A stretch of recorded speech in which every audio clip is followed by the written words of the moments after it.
at 9:05 a.m. Again, this is the board meeting of the State Employees Retirement System. I'll call this meeting to order.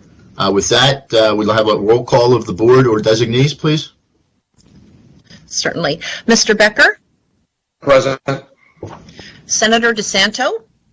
Here. Chair Philman? Present. Representative Frankel?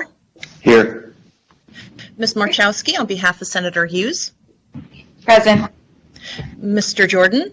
Here. Ms. Soderberg? Here. Mr. Thal? Here. Representative Tobash? Here. Treasurer Torsella? Here. Secretary Vague? Here. Here. Thank you, Secretary. That concludes roll call. And as a reminder, I would just like to note that this meeting is being recorded. And if you're not going to speak, please keep your phone or your mics off, on mute. As a note, today in 1816, the first savings bank in the United States was opened, the Philadelphia Savings Fund Society, the PSFS, which I was a member of, not back in the 1800s, but actually it's no longer in operation. And I'm not sure if anyone else from the board is in the Philadelphia area. The PSFS building, you could see it from City Hall in Philadelphia. So again, Pennsylvania is the forefront of history as usual. Today we will have for two of our board members their last board meeting, two esteemed colleagues, Representative Michael Tobash and Treasurer Joseph Torsella.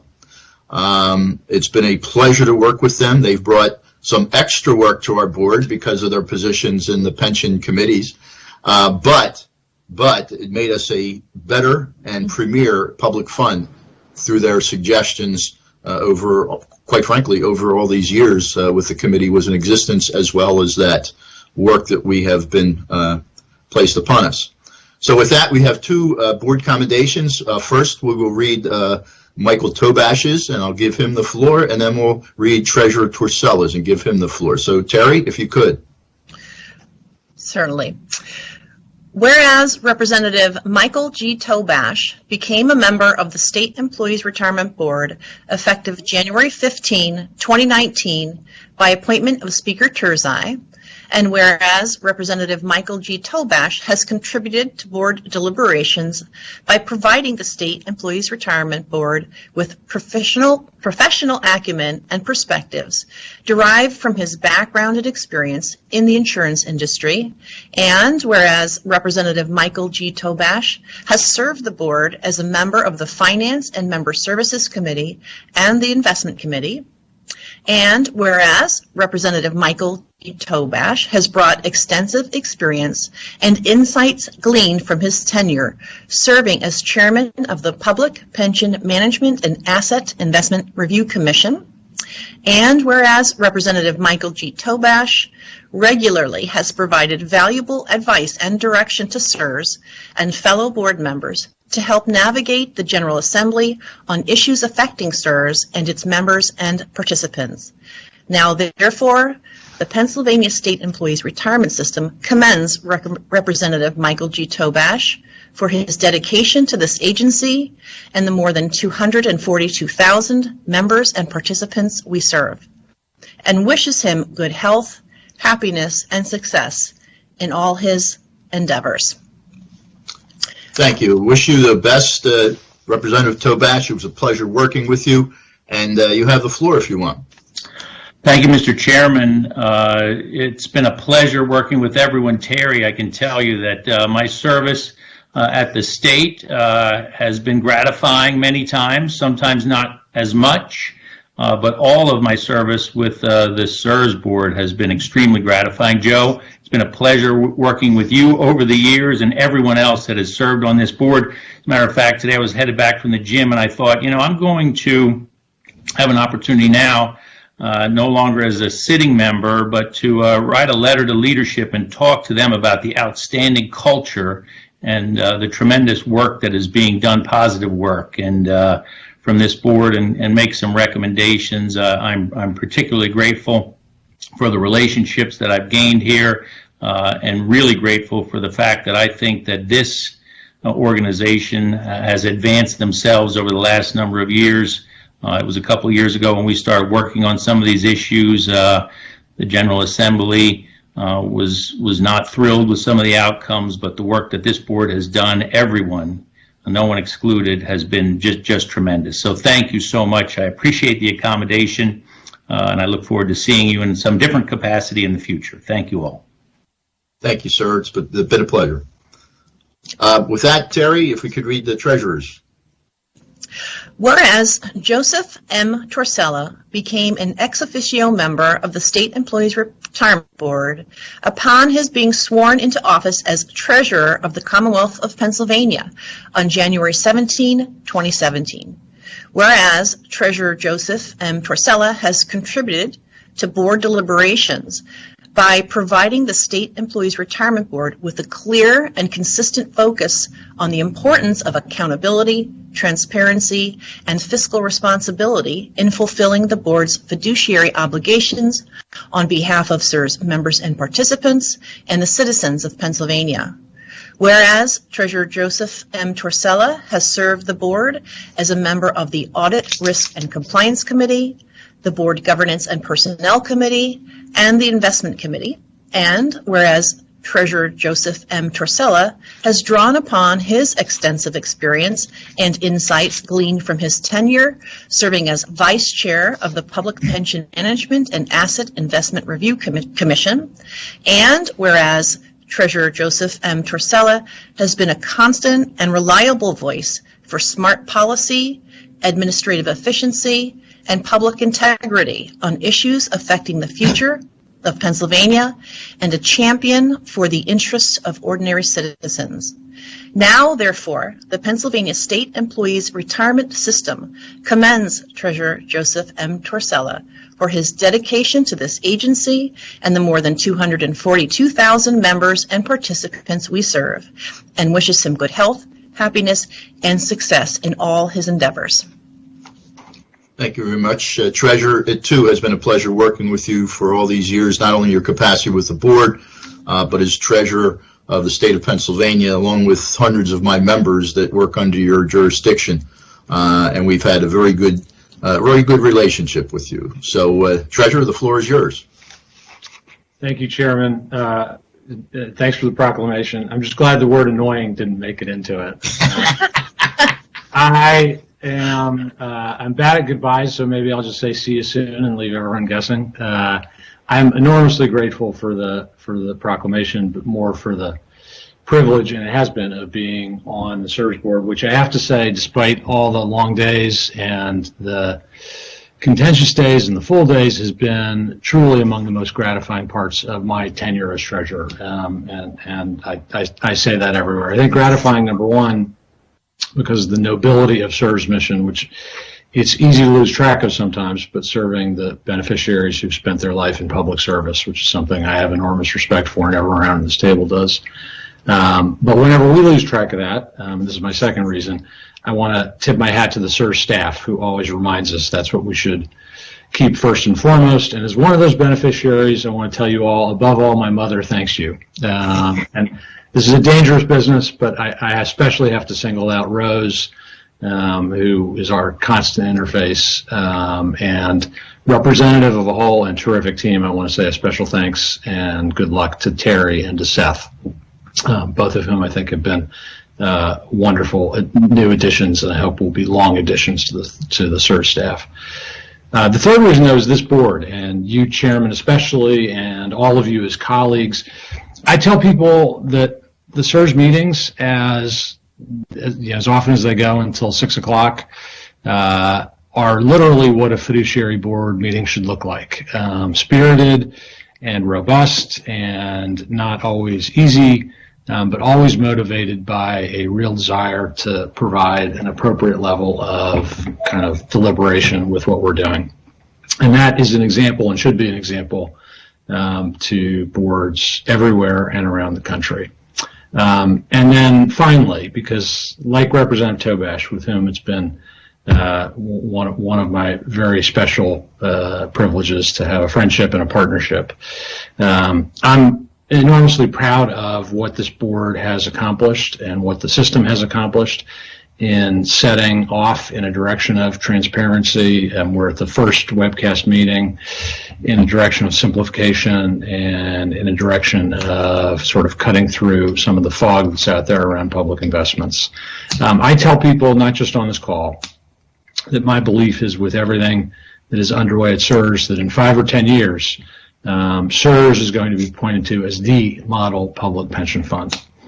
So I won't be here in this boardroom to watch that, but I will be watching and most likely applauding. So let me leave on that note, and again with a note of real thanks for what's been one of the highlights of my life in public service.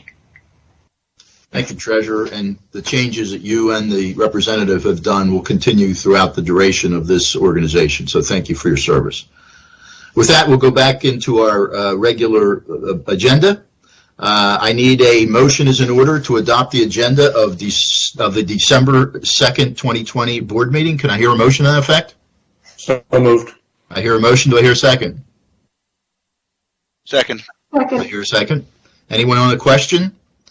Hearing none. All in favor, aye? Aye. Aye. Any opposed? Aye. None opposed. Thank you very much. Chairman, I know Senator DeSanto has his hand raised. Oh, I'm sorry. Go ahead, Senator. Yes, I didn't know if it was appropriate just prior to the meeting minutes, but I just wanted to extend my personal and public thanks to both Joe and Mike for being very instrumental in guiding me with learning the board and understanding the pension process. They've both been incredibly helpful with meetings outside of board meetings and discussions, and hopefully making me a more valuable board member. And I just wanted to thank them both publicly for their efforts in bringing me up to speed and wishing them well. So thank you. All right. Thank you, Senator. I see another hand. No? Yes. Terry, who's saying? I can't see. Ms. Soderberg? Yes, thank you. This is a unique situation in that we are meeting virtually, but I have a lot of respect for these two gentlemen, and I know that we're all going to miss them.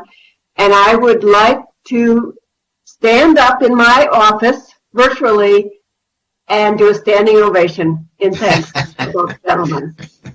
So, if you'll all join me, please. Certainly.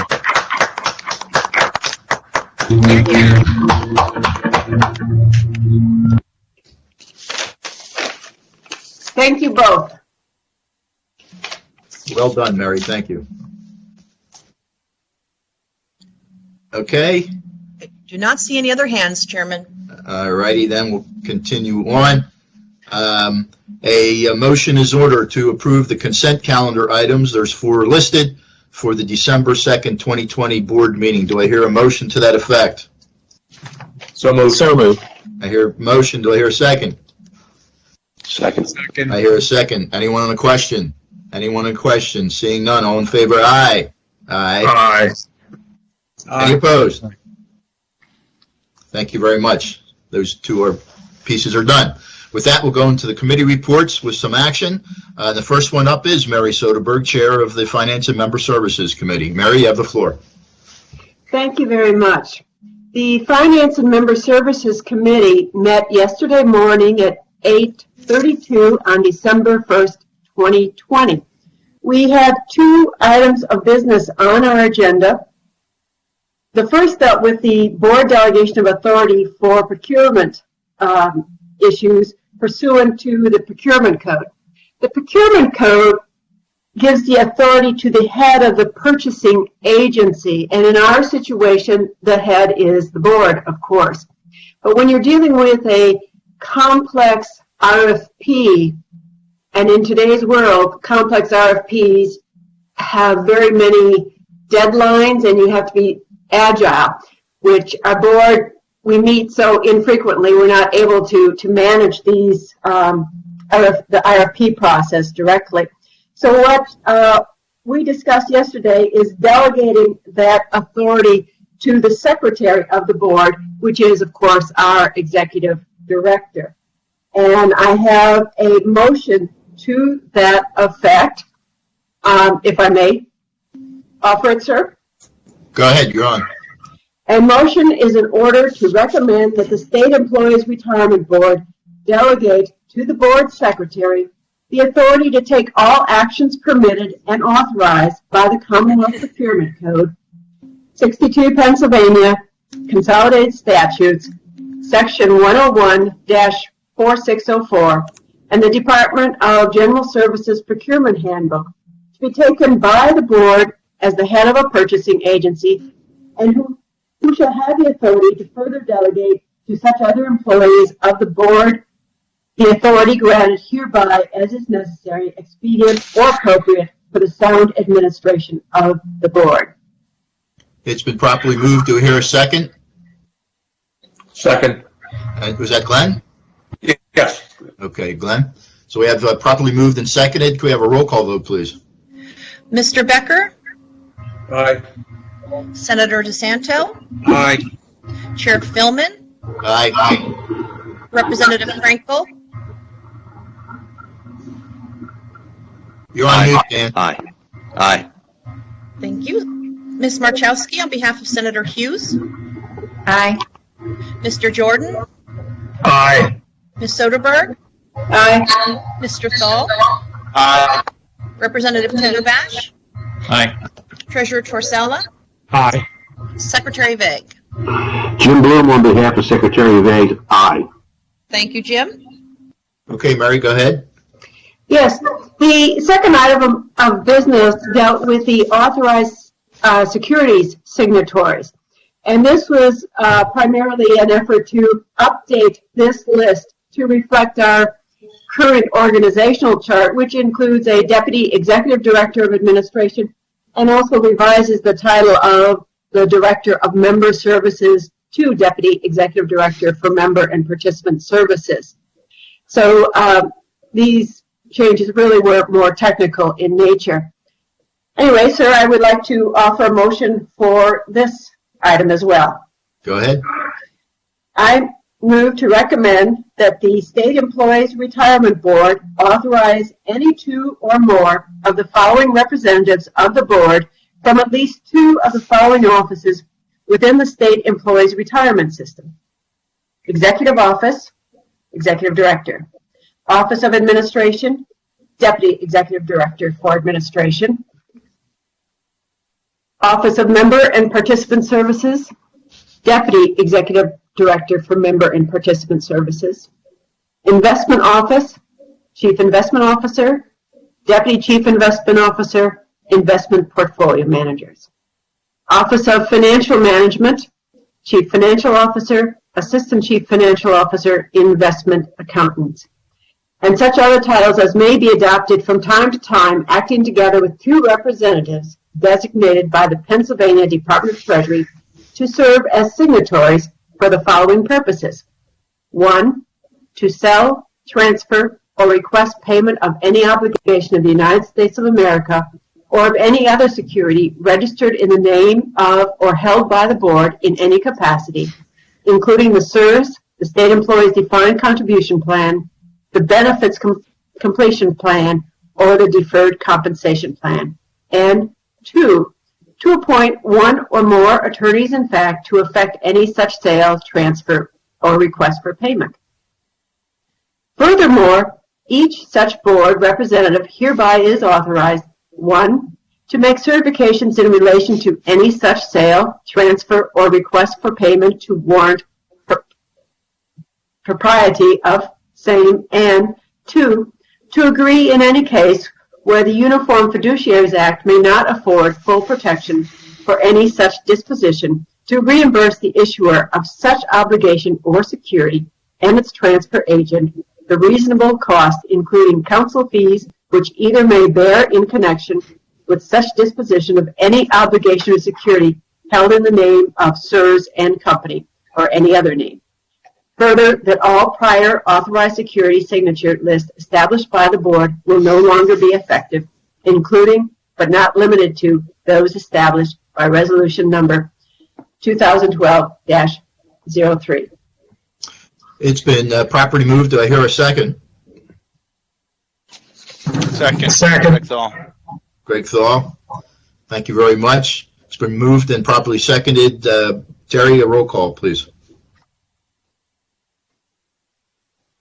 You're on mute. Sorry, there's a street cleaner outside of all times, so I may relocate. But anyway, Mr. Becker, Aye. Senator DeSanto, Aye. Chair Philman, Aye. Representative Frankel, Aye. Ms. Marchowski, on behalf of Senator Hughes.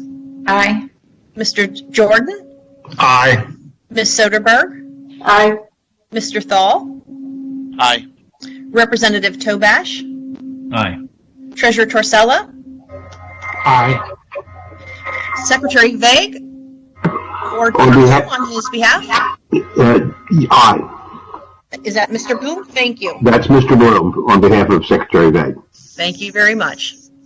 Okay, motion passes. Mary, anything else? Only to say that our full report is posted on Board Docs, and that concludes my report. Thank you so much. Thank you, Mary. With that, Investment Committee, Chairman Becker, please. Thank you, Mr. Chairman, and good morning, everyone. The Investment Committee met yesterday at 9:37 a.m. We had a very robust agenda. In addition to our normal quarterly performance analysis for the defined benefit, deferred compensation, and defined contribution plans provided by Callan, we also had 6 new business items. The first one was a presentation by Rubicon First Ascent LP for a potential real estate opportunity, which resulted in a motion to recommend a commitment for the defined benefit plan. And if I could read that motion, I move that the board accept the recommendation of the investment committee to commit up to $30 million to Rubicon First Ascent LP and $20 million to Rubicon First Ascent Sidecar LP, plus investment expenses and pro rata share of partnership operating expenses consistent with executed partnership documents as new investments within the real estate asset class, subject to successful completion of contract negotiations and execution and delivery of closing documents by all parties, including required Commonwealth legal approvals within 12 months. It's been properly moved. If you second, please say your name. Do I hear a second? Jim Bloom, second. Thank you very much. It's been properly moved and seconded. Terry, roll call, please. You're on mute.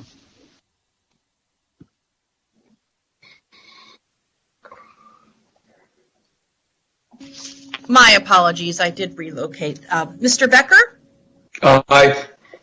Senator DeSanto, Aye. Chair Philman, Aye. Representative Frankel, Aye. Ms. Marchowski, on behalf of Senator Hughes. Aye. Mr. Jordan, Aye. Ms. Soderberg, Aye. Mr. Thal, Aye. Representative Tobash, Aye. Treasurer Torsella,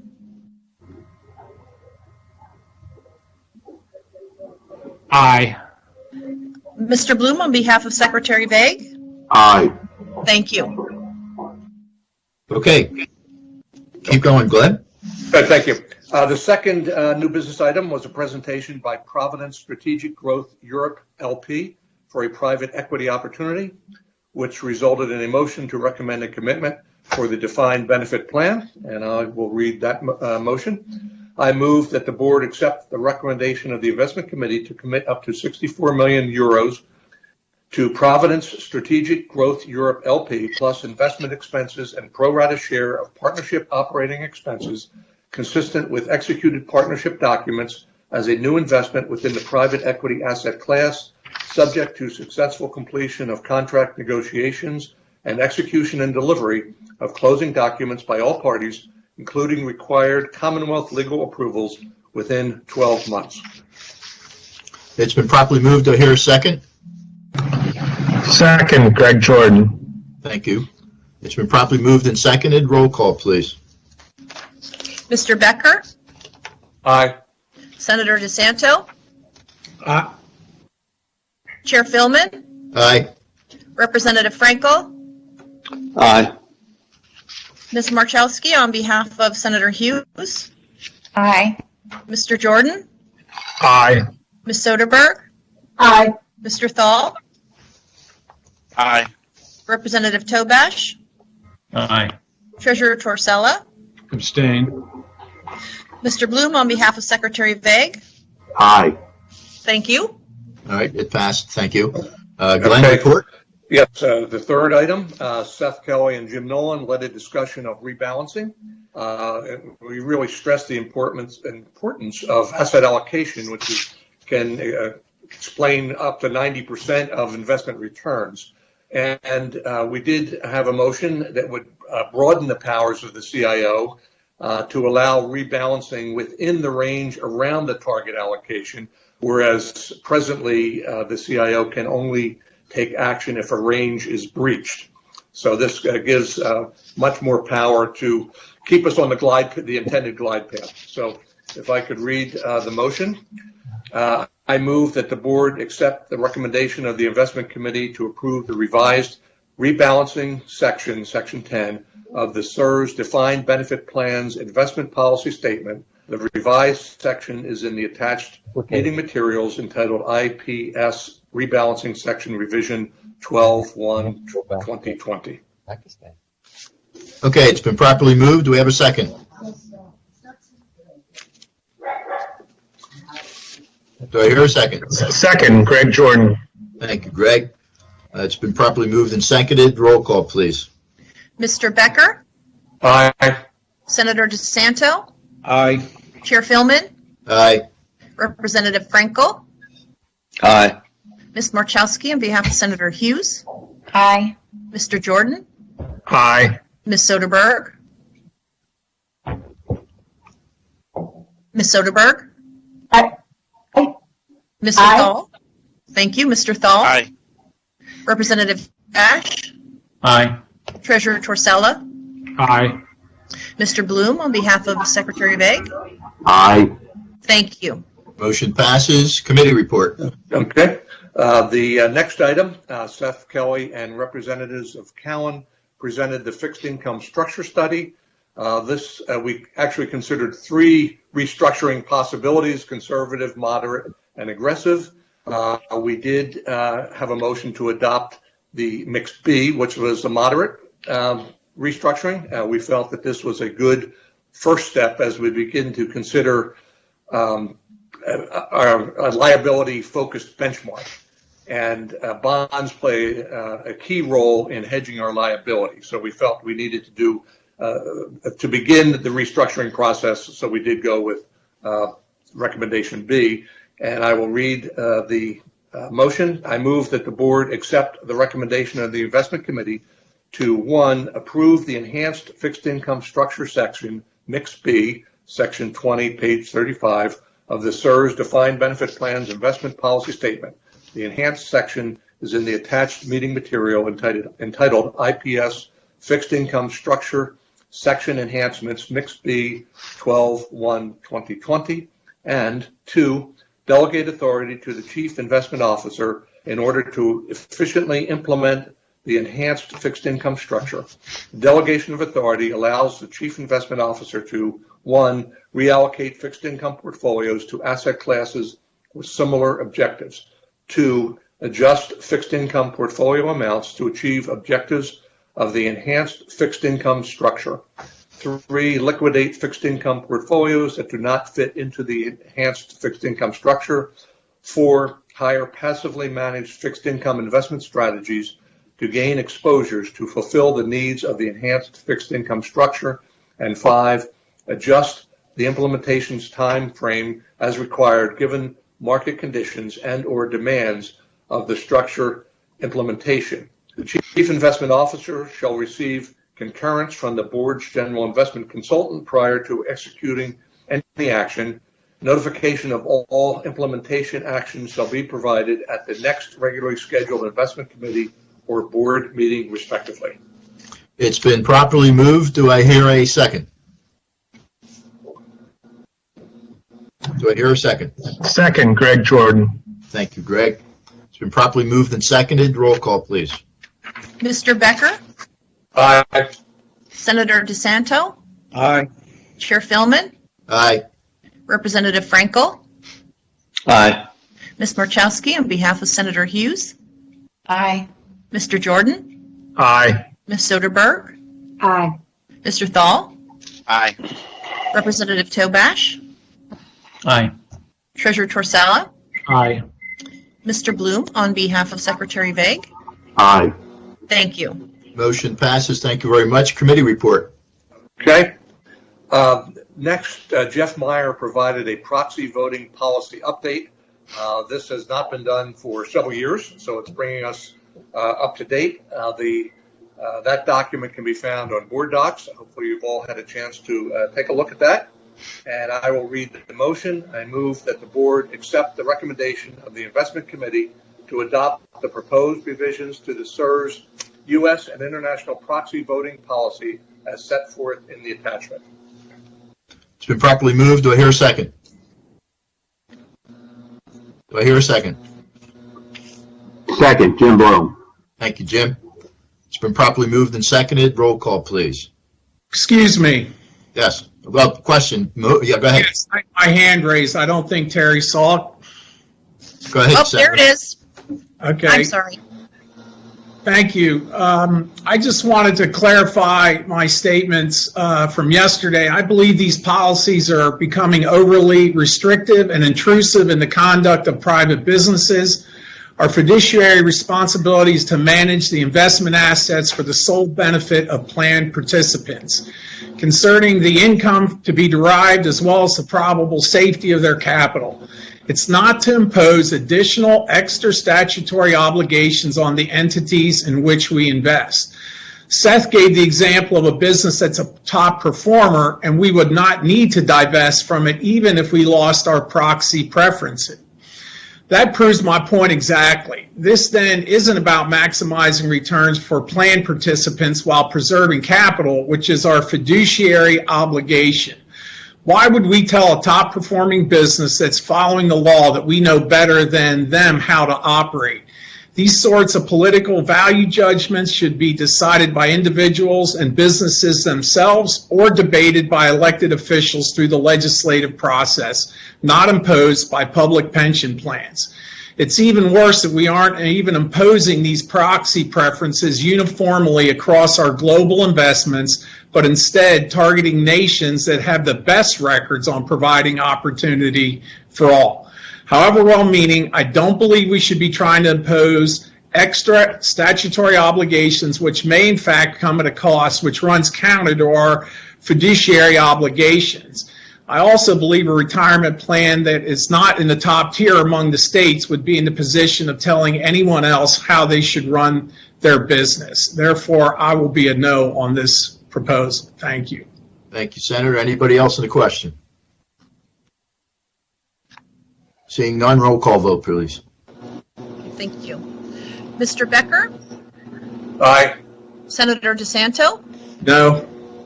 Chair Philman? Aye. Representative Frankel? Aye. Ms. Marchowski, on behalf of Senator Hughes? Aye. Mr. Jordan? Aye. Ms. Soderberg? Aye. Mr. Thal? Aye. Representative Tobash? Aye. Treasurer Torsella? Aye. Mr. Bloom, on behalf of Secretary Vague? Aye. Thank you. The motion passes. Thank you very much. Committee report. Okay, the next item, can everybody hear me? I'm getting a lot of noise outside. Am I okay? Okay. The next item is that Jeff Meyer provided an update on our response to the recommendations of the PPMAIRC. This focused primarily on recommendation 46 with regard to reporting of all public market investment manager contracts that have had contract terms that were amended during the preceding year. And that, let me read the motion. I move that the board accept the recommendation of the investment committee to direct the SERS Chief Counsel's Office and Investment Office to report all public investment manager contracts that had contract terms that were amended during the preceding calendar year, similar to the attached sample report provided to this committee.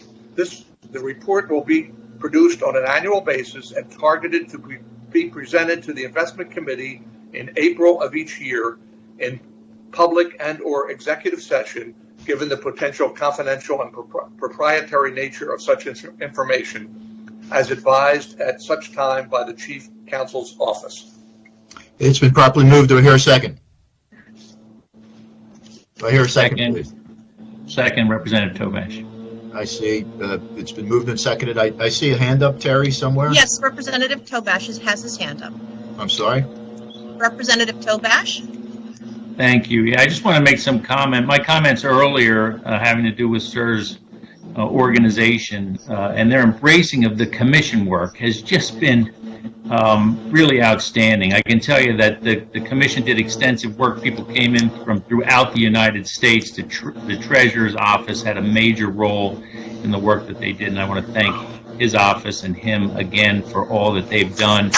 But as far as transparency and stress testing and audit standards, and even the work that we did on consolidation, the General Assembly tried to do much of what they were tasked for, but not nearly as well as this organization has. So, again, I think that the Treasurer's comments earlier about SIRS leading nationally as an organization that delivers benefits to state employees will continue to lead, but I think that the way you've embraced the commission work is an example of why you will be there. I think recommendations were in order, and the fact that they were embraced by SIRS is really important and bodes well for the future of the organization. So I just want to thank everyone for that work. Thank you, Representative. Any other comments on the motion? Thank you, Representative. No, our meeting yesterday adjourned at... Hold on, Glenn, we didn't take a vote. Hold on, Glenn. Any other questions on the motion? I'm sorry. Seeing none, roll call, please. Mr. Becker? Aye. Senator DeSanto? Aye. Chair Philman? Aye. Representative Frankel? Aye. Ms. Marchowski, on behalf of Senator Hughes? Aye. Mr. Jordan? Aye. Ms. Soderberg? Aye. Mr. Thal? Aye. Representative Tobash? Aye. Treasurer Torsella? Aye. Mr. Bloom, on behalf of Secretary Vague? Aye. Thank you. The motion passes. Thank you very much. Committee report. Okay, our meeting adjourned at 12:48 yesterday, and that concludes my report, Mr. Chairman. Thank you, Chairman Becker. We'll now go into the Board Governance and Personnel Committee report, which I will give. The meeting was held yesterday at 1 o'clock, 1:17 actually.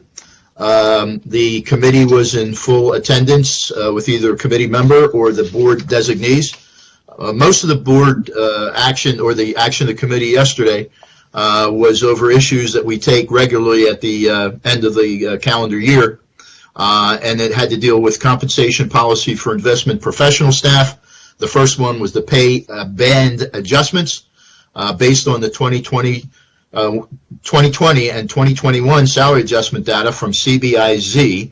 SIRS staff recommended that the salary bands for SIRS investment professionals be adjusted upwards by approximately 1.7% effective January 1st, 2021.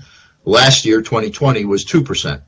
SIRS investment professional positions are considered exempt positions. The 1.7% is the projected salary structure adjustment change for the financial industry nationally. SIRS peer comparator group is comprised of plans across the country, so the national data seems more appropriate than the projection of the eastern region. So there was the board took action on the 1.7%, and that the values of the compensation policy for investment professional staff be updated accordingly. All members voted unanimously in committee. So I have a motion that I move that the State Employees Retirement Board approve, 1, a 1.7% upward adjustment. Actual values may vary slightly in accordance with standard calculations for Commonwealth pay to the salary bands for investment professionals to be effective January 1st, 2021. And 2, that the values and the compensation policy for investment professional staff, State Employees Retirement System, be updated accordingly. It's been properly moved. Do I hear a second, please? Second, Greg Thal. Greg Thal, second. It's been properly moved and second. Anyone on the question? I don't see Anyone on any the hands question? raised, Chair. I'm sorry? I don't see any hands raised, Chairman. Okay, thank you very much. Roll call, please. Mr. Becker? Aye. Senator DeSanto? Aye. Chair Philman? Aye. Representative Frankel? Aye. Ms. Marchowski, on behalf of Senator Hughes? Aye. Mr. Jordan? Aye. Ms. Soderberg? Ms. Soderberg?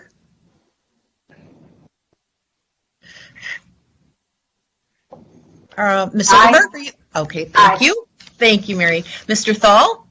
Aye. Representative Tobash? Aye. Treasurer Torsella? Aye. Mr. Bloom, on behalf of Secretary Vague? Aye.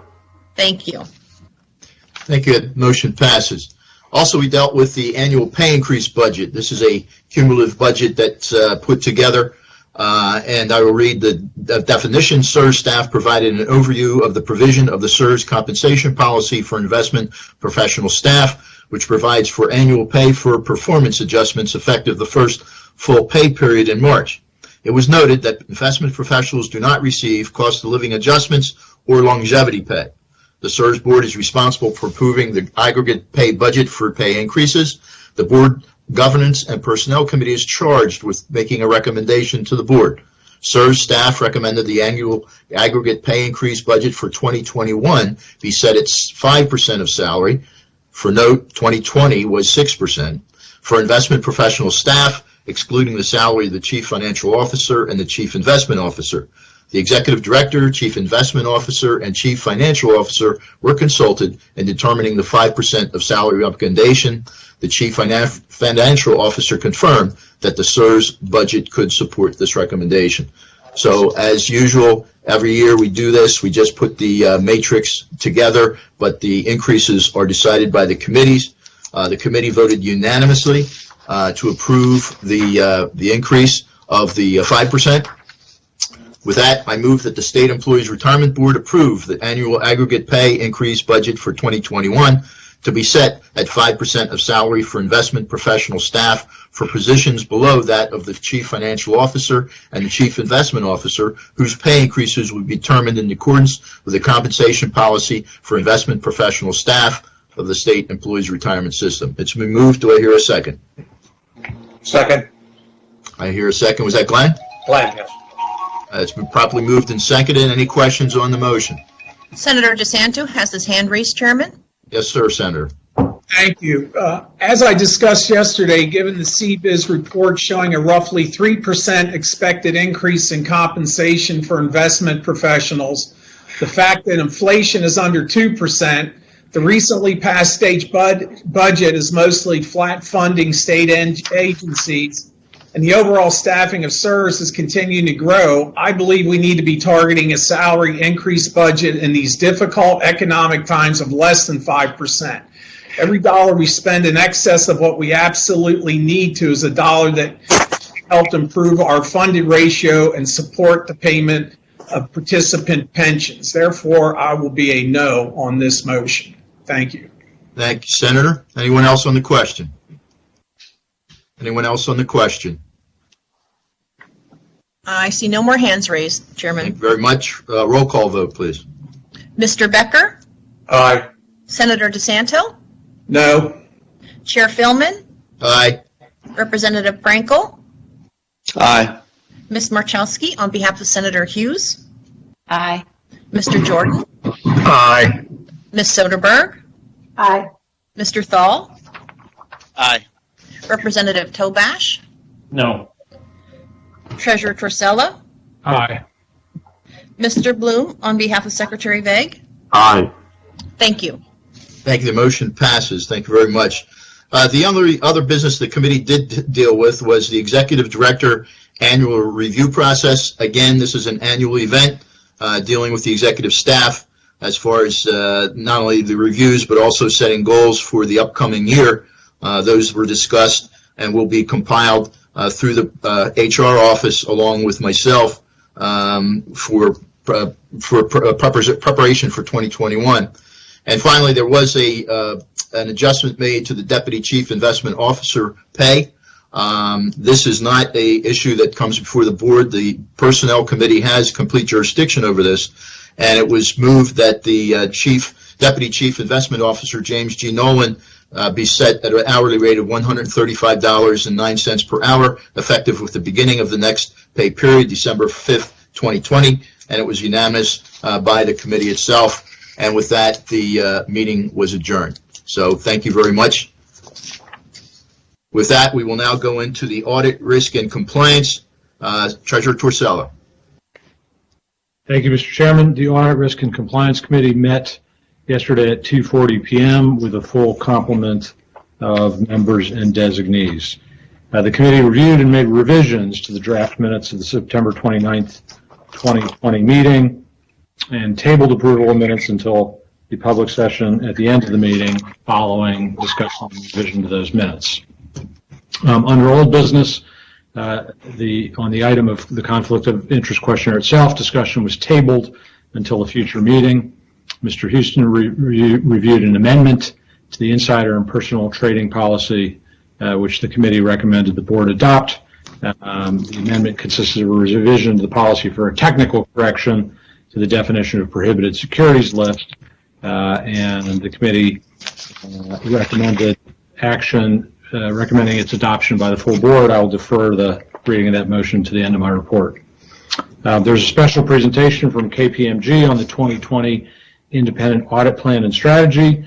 Representatives presented the audit plan and strategy for their examination of SIRS 2020 books and records, and a full and robust discussion on scope and terms, fees, areas of risk, and other related matters followed. The committee auditors addressed areas of concern that were expressed in particular by committee members relating to confirming samples of alternative investment accounts. There was no new business for the committee. The committee then entered into executive session to review and discuss committee business which, if conducted in public, would violate a lawful privilege or lead to the disclosure of information that is confidential or protected by law. The committee came out of executive session with no further business in the public session. At this time, I'd like to move that the State Employees Retirement Board adopt the amended insider and personal trading policy as attached with an effective date of January 1, 2021. It's been properly moved. Do I hear a second? Second, it's Glenn. Thank you, Glenn. It's been properly moved and seconded. Anyone on the question? Anyone on the question? Seeing none. Terry, roll call, please. Mr. Becker? Aye. Senator DeSanto? Aye. Chair Philman? Aye. Representative Frankel? Aye. Ms. Marchowski? On behalf of Senator Hughes? Mr. Jordan? Aye. Ms. Soderberg? Aye. Mr. Thal? Aye. Representative Tobash? Aye. Treasurer Torsella? Aye. Mr. Bloom, on behalf of Secretary Vague? Aye. Thank you. Motion passes. Treasurer, anything further? The committee then adjourned later than scheduled, but not as late as the previous committee. That concludes my report. Okay, thank you very much. With that, we'll go to the Defined Contribution Committee. Mary Soderberg, Chair. Thank you. The Defined Contribution Committee met late yesterday afternoon, December 1st at 4:59 p.m. The committee discussed the policy statements for both the Deferred Compensation Plan and the Defined Contribution Plan. And the discussion surrounded standardizing some of the language in these two policy statements and also clarifying some of the responsibilities to meet the board objectives and to create consistency between the two policy statements.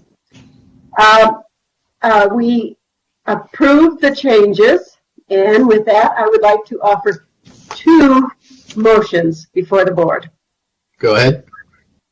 The first motion is, I move that the State Employees Retirement Board accept the recommendation of the Defined Contribution Committee to accept the updates to the 457B Deferred Compensation Plan Investment Policy Statement, which is attached hereto and labeled Attachment A.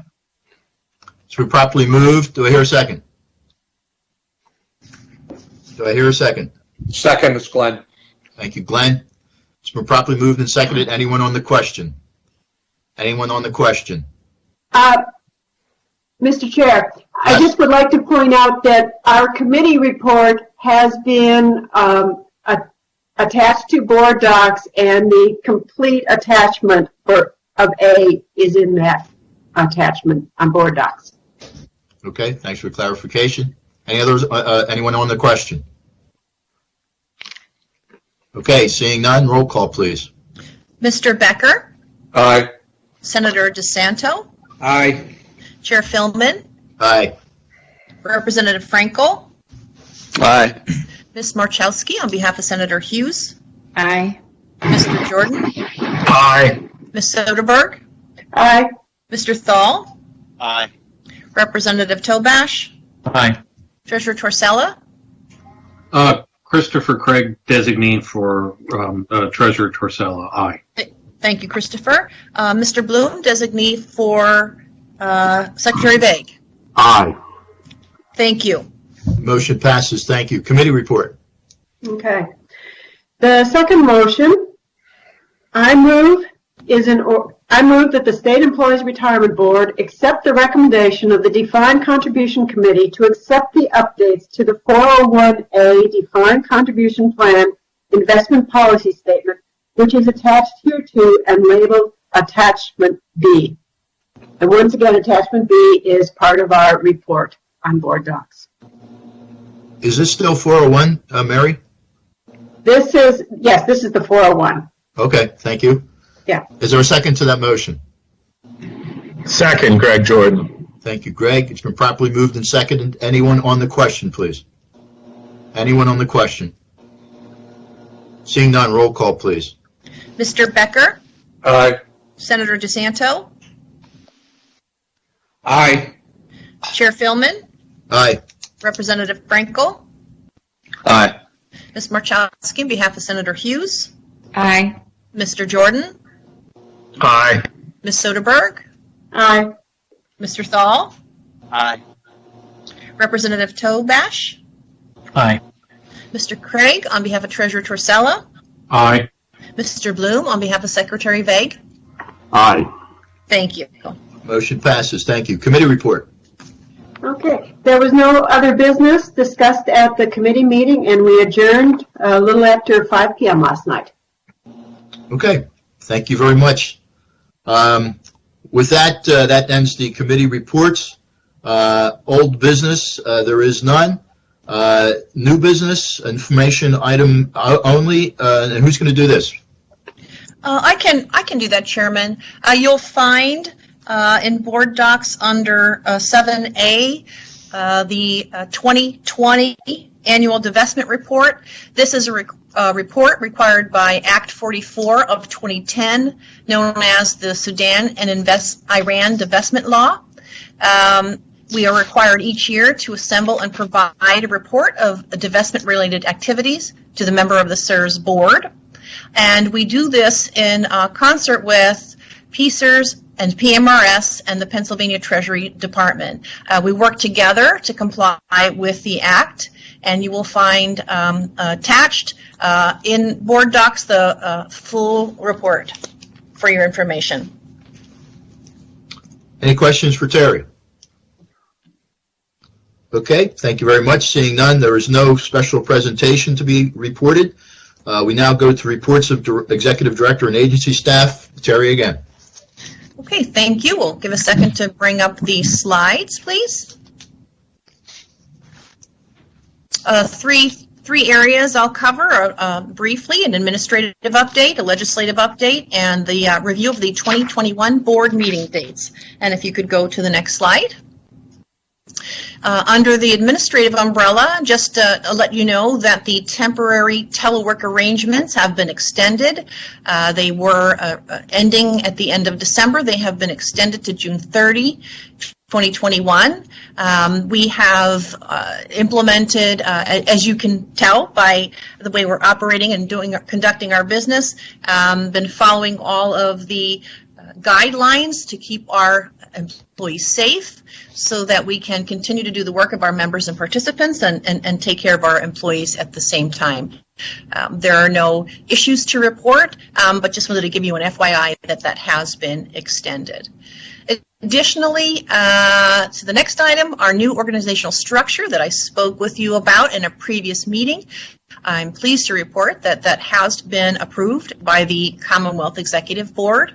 And along with that is the corresponding change in classification from one of our employees. Joe Torta, as you know, has been the Director of Member Services. His position is now the Deputy Executive Director for Member and Participant Services. So that now brings us to having two Deputy Executive Directors. The first, as you know, is Chris Houston for Administration, and we spoke about that previously, and now it's confirmed with Joe being the Deputy Executive Director for Member and Participant Services. So we're very happy about that. On to the next item, we're going to do a brief summary, now that we're at the end of the year, of the PPMAIRC report. And if you could go to the next slide, please, on that. And the next slide. Thank you very much. Just as a little background, if you recall, the Pennsylvania Public Pension Management and Asset Review Commission, PPMAIRC, was created as part of Act 5 of 2017.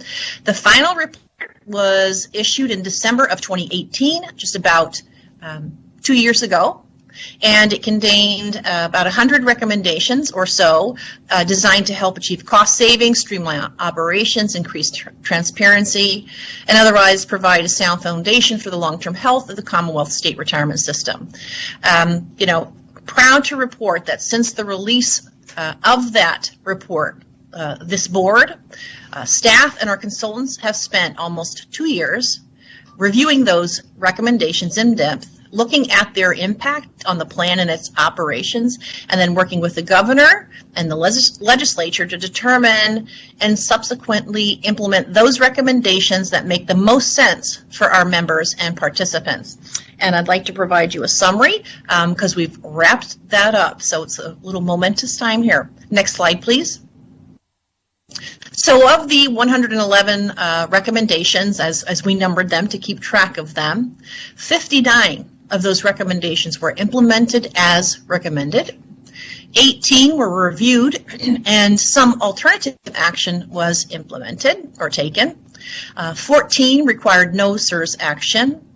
13 required General Assembly action, and 7 of them required General Assembly action. They were actually directed to the General Assembly. However, after reviewing those, SIRS board decided to take action in support of those or in advance of those.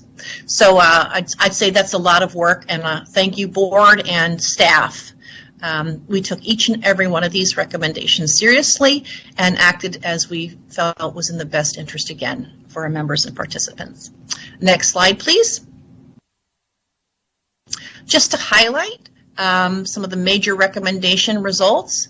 Again, more than 75% of the recommendations directed to SIRS were and or are being implemented. Again, for the 7 recommendations requiring General Assembly action, we took steps to support that recommendation. And then I'm just going to turn it over to just each of the key staff members who led their committees through some additional results. Sarah, you're up next. Thank you, Terry. I'm Sarah McSturdy, the Chief Financial Officer at SIRS in the Office of Financial Management. One of the very first action items that we took on the PPMAIRC recommendations was in March 2019, where the Finance and Member Services Committee and the board acted on a group of stress testing recommendations. And they asked Terry and SIR's staff, they directed us to work with our actuary, Korn Ferry, to implement annual stress testing report. Throughout 2019, we collaborated to develop scenarios covering investment, contribution, and demographic risks, and to show the impacts on future contributions, plan liabilities, and the ability to pay benefits to our members. In December 2019, the inaugural report covering not just those PPMAIRC recommendations, but also responding to ASOP 51, which is an actuarial standard of practice standard, the Blue Ribbon Panel recommendations, and also any requirements included in draft legislation were included in the report. The committee and board approved the report, and it was posted on SIR's website for all of our stakeholders to see. One very exciting and encouraging event also happened. Pew Charitable Trusts reviewed this report and issued a letter. They lauded it as being a leading example of a pension stress test. We then continued on with the second report. We issued and published it in the summer of 2020, and we'll continue to do that same process each year going forward. I really believe this is a very useful tool for our policymakers, budget officials, and all of our board members and stakeholders. And I just want to thank the Finance and Member Services Committee, the board, and all of SIR's staff, and also Korn Ferry for all of the hard work and attention that we put into this report, because I believe it was a very successful endeavor. So now I'm going to turn it over to Chris Houston. Yes, thank you, Sarah. My name is Chris Houston, Deputy Executive Director for Administration. I also provide staffing support to the Board Governance and Personnel Committee. That committee processed a large number of these recommendations, and the one I want to highlight here next is the live streaming of SIR's board meetings. So there was a specific recommendation from the Commission that each public board and committee meeting should be live streamed and video and audio recordings of public board proceedings be published and archived. We were very proud to see that the board wanted to endorse this recommendation, and the board took action to accept this recommendation in its entirety. With the effective date of this meeting, which we are having today, and the committee meetings yesterday, to implement the live streaming of the board and committee meetings.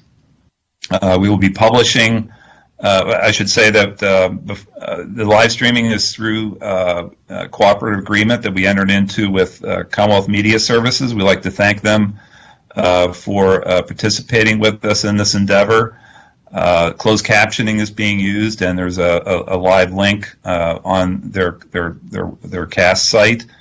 We will then be posting these after the board meeting on Commonwealth Media Services YouTube site, and we'll be archiving all of these recordings as well in accordance with the recommendation.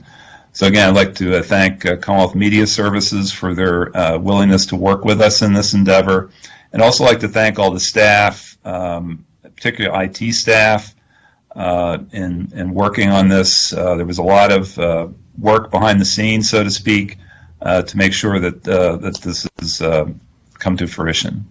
So I think next I'm going to turn it over to Jeff Meyer. Thank you.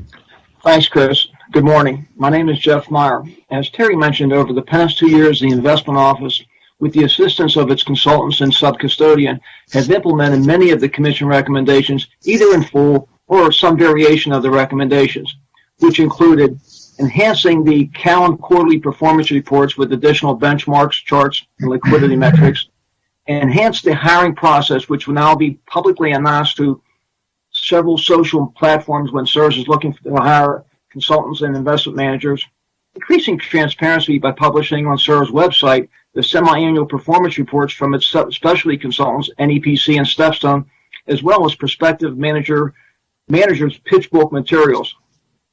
On a prospective basis, the investment office will be publishing an annual report of all travel conducted by investment office personnel, regardless of the entity bearing the cost of such travel. And earlier this morning, the board authorized the investment office to provide an annual report of all public market managers that have updates made to their contracts. The investment office also recommended annual investment policy statements and target asset allocation plans, thereby reducing shift by shifting significant assets to capital preservation, liquid assets, and reducing private manager fees. However, despite the many accomplishments I've already mentioned, one of the more challenging recommendations the IO was asked to implement was to provide gross of fee returns in addition to the already reported net of fee returns for all managers and the total fund. Based on numerous conversations with SERV's consultants and its sub-custodian, it is my understanding few pension plans provide gross of fee returns for all managers, including private market managers and the total fund. I'm proud to say that despite the numerous obstacles the investment office faced with this implementation, we have overcome the challenges and are now able to provide the board with the information requested. That is, both net of fee returns as well as gross of fee returns for all of SERV's managers and the total fund. And last, but certainly not least, on behalf of the investment office, I would like to thank our consultants at Cowan, NEPC, and Stepstone, as well as our sub-custodian, BWM Mellon, for their tireless efforts in assisting the investment office with the implementation and insights on best practices in the industry, working towards the goal of implementing as many of the commission recommendations as possible. Thank you. Chris, I'm going to turn it back over to you. Yes, thank you, Jeff. So I'm going to finally discuss the last bullet here, and that's a very important one, and that's the strengthened efforts that we've taken to encourage diversity and inclusion from minority and women-owned asset managers, firms, and staff. The Commission had a recommendation that the General Assembly should enact legislation to encourage diversity and inclusion efforts to increase the use of minority and women-owned asset management managers and firms. And these initiatives included a number of anticipated legislative items.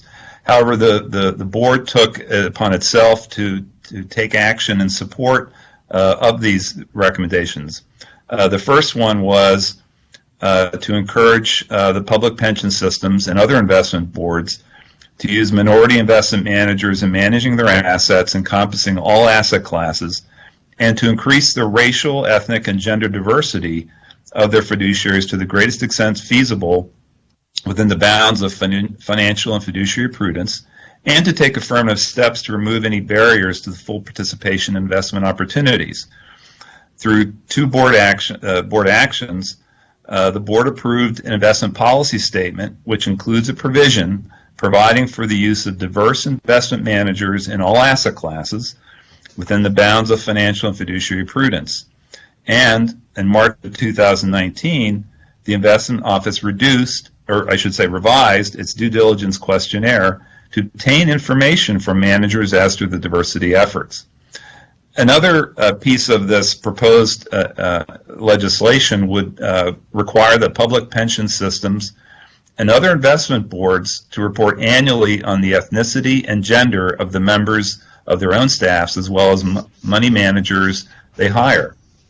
The action that the board took in support of this recommendation was that it directed staff to include in the SERV staff recommendation memos to the investment committee the responses received from the managers to SERV's master due diligence questionnaire specifically pertaining to diversity and inclusion, as well as the ILPA team diversity template if completed by the manager.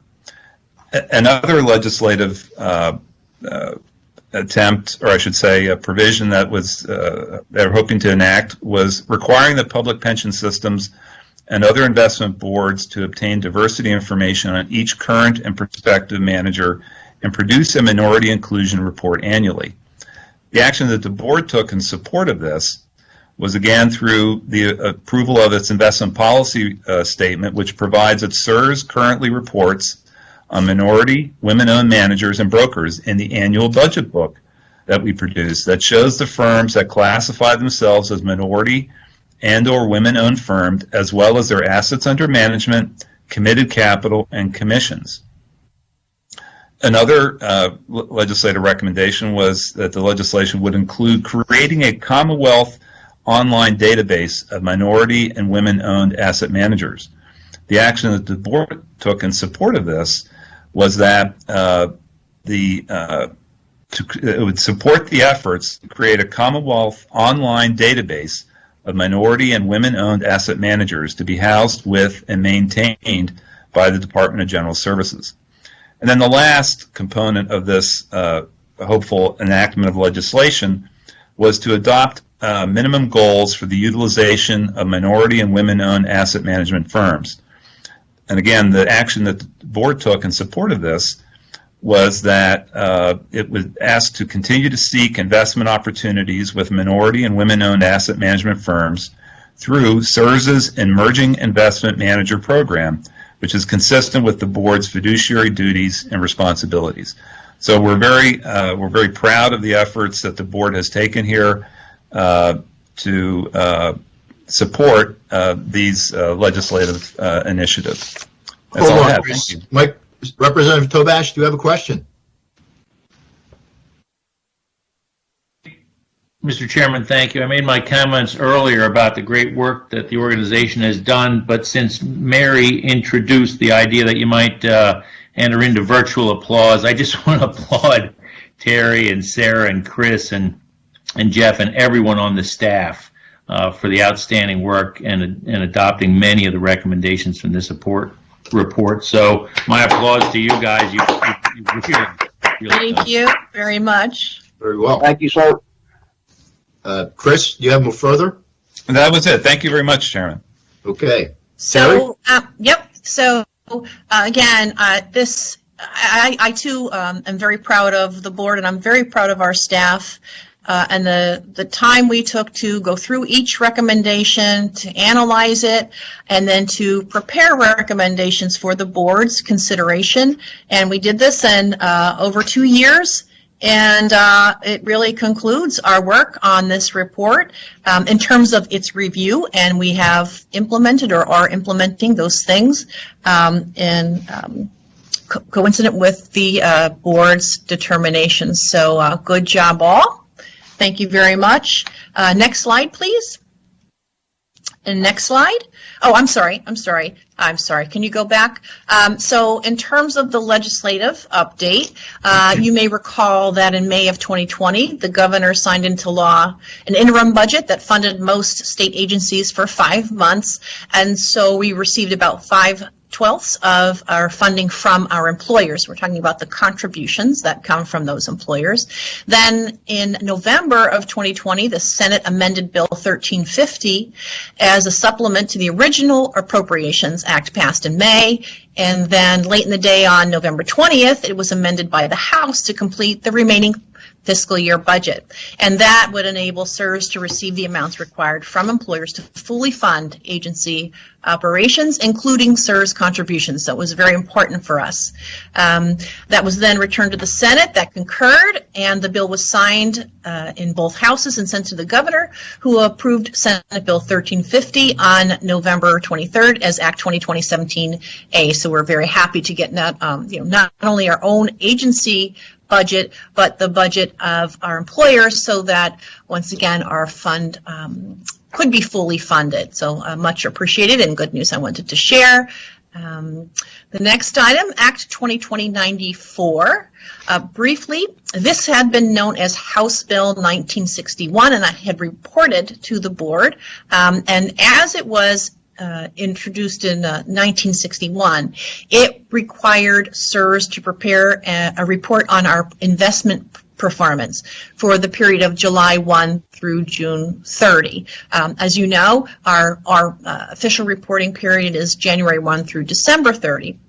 But to help be more consistent and more easily compared to our peers, this was requiring us to report on the July 1 to June 30 period. Of course, we had no concerns with that, and we had already implemented reporting our investment performance data on both a fiscal and calendar year basis. Again, this had been a recommendation in the PPMAIRC report, and we had already been moving in that direction. However, in early October 2020, the bill was amended in the Senate, as we had requested, to authorize CSRS Board to retain unvested employer contributions and use them to offset the administrative expenses related to the defined contribution plan. We had discussed this, and I went off and worked with the General Assembly to try to make this happen and put us more in line with actually how our sister agency is able to use those. And so we were very happy to see that that amendment was made. The House concurred with the Senate amendments, and it went on and was signed into law by Governor Wolf on October 29th. So we're very pleased with the result of those efforts and appreciative. Now, the effective date of that portion of the act was retroactive, and it applied to forfeitures that occurred after June 30. So employers still have the ability to use the balances prior to that, any forfeitures that occurred prior to June 30, but now those that occurred after that are deposited into a plan level account, and they can be used to pay administrative expenses and in effect lower the future participant charge assessed to employers. So we're, again, very pleased with that. We have been communicating those changes to the plans and employers, and we're working with our third-party administrator to implement the necessary system changes to make that a more efficient process. So very pleased to report on our successful efforts there. And then finally, there are a number of then current bills that we had been reporting on, but since the legislative session has come to a close, we are going to continue to monitor a number of them, as we expect at least some of them may show up as legislative proposals that get reintroduced in the 21-2022 session. Any questions on the legislative update? If not, can we go to the next slide, please? And the final thing in my report is just a review of the 2021 board meeting dates, as you can see here. And as a reminder, so we are put them on your calendar. Should there be anything that comes up that you feel these dates won't work in a particular time, you can communicate your issues or concerns or with chairman or myself, and we can reconsider them. But we wanted to get the calendar finalized and on everyone's calendar for planning purposes. And that concludes my report. Oh, I see a hand, Christopher Craig. Has this schedule been compared to what PSERS is doing? Yes, I believe it has. I'm trying to think if was their schedule done. Rose, are you on the line? And Dawn? I know we reviewed the schedule against whatever information that we had available to us to determine if there were any conflicts, and there were none that I know of. Thank you. You're welcome. Okay. Thank you, Terry, for that report. We have a Chief Investment Officer report. There is none to be had, as well as the Chief Financial Officer, none to be had. We will now go into executive session. Joe Marcucci, you want to set us up for this, please?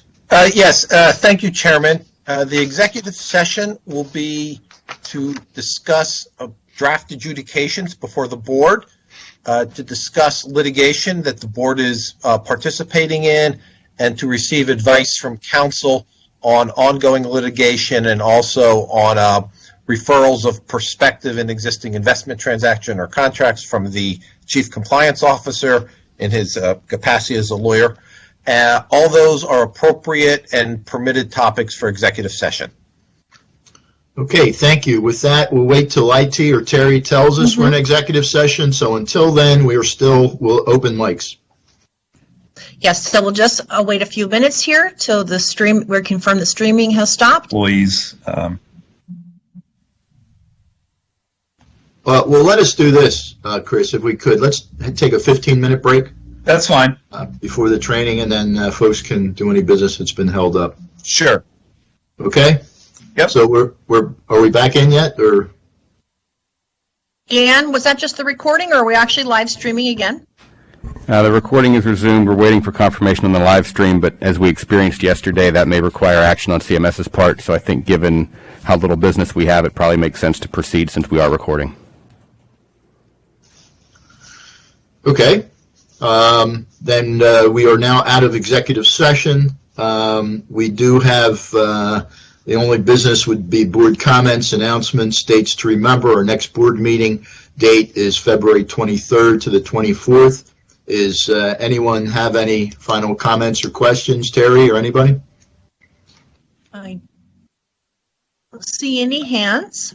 Okay. I'd like to say that some of us, like myself, have some boring backgrounds, but Sarah McSurdy has a Christmas tree in her background, which is very festive. Thank you, Sarah, for that. You can only see it when I move, though, to the side. So you get a full view. Well, thank you. But with that, folks, that concludes our business for today. Motion to adjourn is in order. Could I hear a motion to adjourn? So moved. So moved. A second I hear. Anyone on the question here? Second. All in favor, aye. Aye. All opposed, no. Motion carried.